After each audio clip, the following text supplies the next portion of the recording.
Video games have the power to evoke very strong feelings. Feelings of fear, loss, excitement, joy. But there is only one game, and one village in that game that, for me at least, conjures up feelings of home in a way no other game has.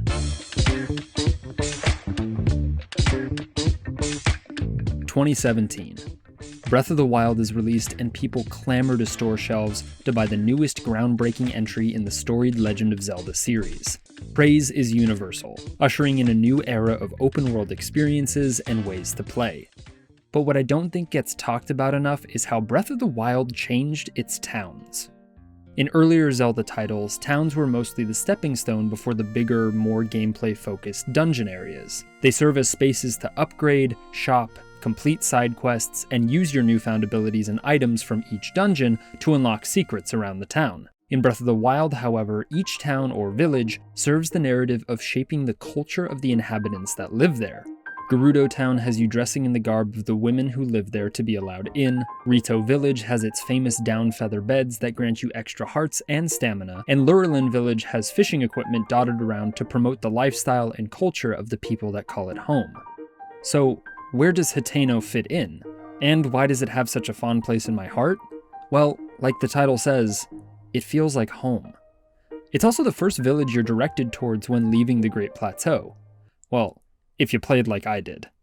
After completing the tutorial area and getting your bearings on the mechanics and functions of the game, you're directed to seek out Impa. And when playing, I followed the questline, making my way through the dueling peaks, and was on track to get to Kakariko Village, when, at this junction, I turned right instead of left. This is the spirit of the game, I thought. Let me see where this road takes me. So I kept on the path, twisting and winding through ravines and mountains, past Moblin and Bokoblin camps, until I landed on this hill. And that's when I heard it. A sweet, slightly forlorn melody wafting on the breeze. I had to find its source, so I continued up the path and through the gate of Hateno Village. It was a town, untouched by Calamity Ganon's wrath. Children running around freely, shopkeepers going about their daily business, people walking to and fro, gossiping and laughing without fear of monster attacks or the impending doom that was stirring in Hyrule Castle. In fact, you couldn't even see Hyrule Castle from the village proper. It was unlike anything I had encountered in the game so far, so vastly different from the ancient ruins and small gatherings of people around the horse stables I had seen. It felt safe, a refuge from the world in which the biggest problems were the gossiping ladies by the store, and that weird statue by the pond. Anyways, I talked to every person in town, learned about their lives, their dreams, and what they were trying to accomplish day to day. I shopped in the local stores, I customized my outfit at the dye shop to my exact liking, I even ventured up the hill to meet the mad scientist and his assistant that would help me unlock the mysteries of the ancient tools I was discovering.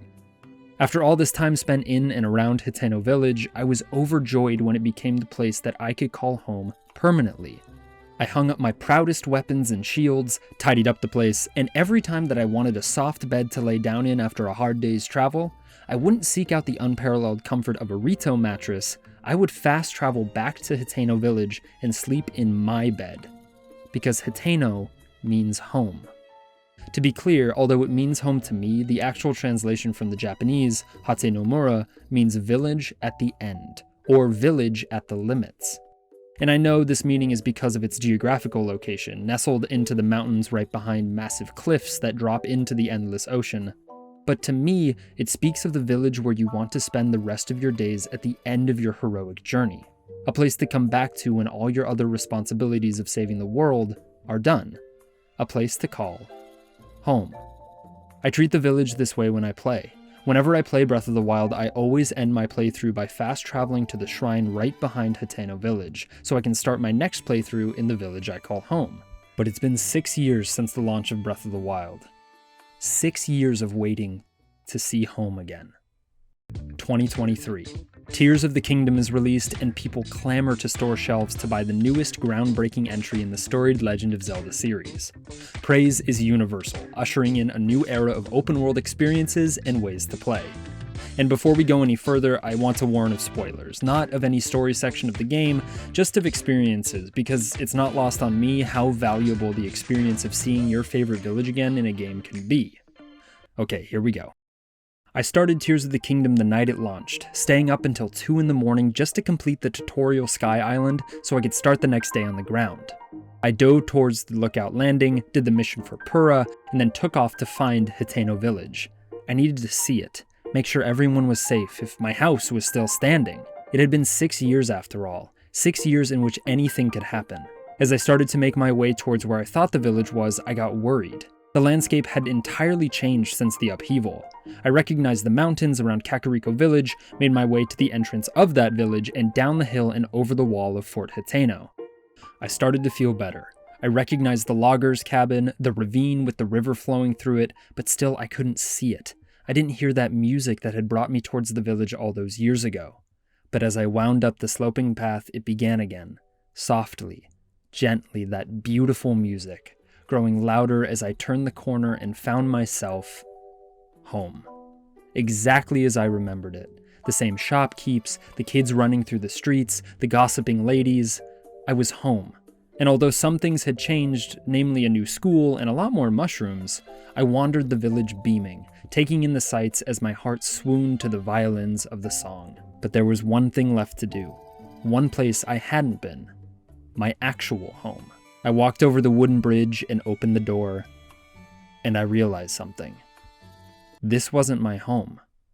The shields and weapons on the walls had been replaced by pictures of the various landscapes and peoples of Hyrule. I went upstairs and found a photo of Link with all the other champions and Zelda from Breath of the Wild. Confused, I turned around and found an open journal laying on the desk across from me. I opened it and didn't even read the passage. All I saw was Zelda's journal pop up on my screen. I closed the screen and smiled. In the 6 years since Breath of the Wild, Link had given the house to Zelda. And why not? It makes perfect sense that he would want the person that he is entrusted to protect, the person that he cares about more than anything in this world, to have a safe place away from the dangers of the world that she could call home. I'm Stu. Thanks for watching.